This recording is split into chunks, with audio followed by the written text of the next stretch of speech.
Assalamualaikum warahmatullahi wabarakatuh. Ilung pulung baganya pulang pulih negara aju akai ilung hanai demai peliti. Nya saya pelajak pun dipur do. 20 kilo lembah bakul pangai pagri jite pagri. Rajia pai lantha yang hotel komplit.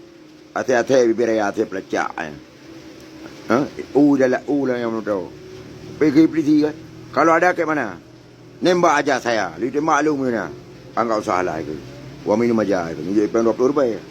Berangkat aju. Cok dia sebut dengan mungkar ulang kilo ai pakri. Ha? Mentau di pakri je. Kawin hok kala trapai. Dong kilo mai pakri. Ngona bakun 20 kilo dong kilo. Ha?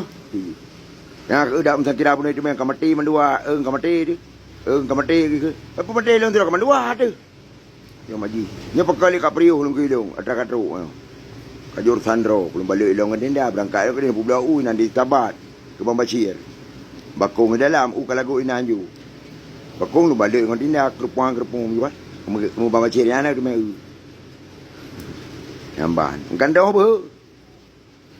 Kamu nanti rajia, lu jauh Honda adik lu jauh lu rajia nan. Ba simpang ji amyo kendai ho. Honda adik lah Honda anak surat, Honda kecil.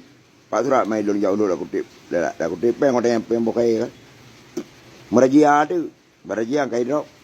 Lu balum siat tunggu sebentar itu. Keliling cah itu. Kahe lempre lau ke mana lu kidung? Tunggu aja sebentar lagi ya.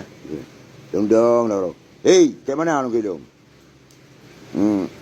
Tunggu. Dah lama tunggu lu kidung. Lu ke bahasa Aceh bu? Kau dah trek kalau lempre, pun dah pernah malam lu kidung. Menyonan pegahana lu kidung. Keras sekali kepala kau. Kajak kajak pak kali. Lu kidung.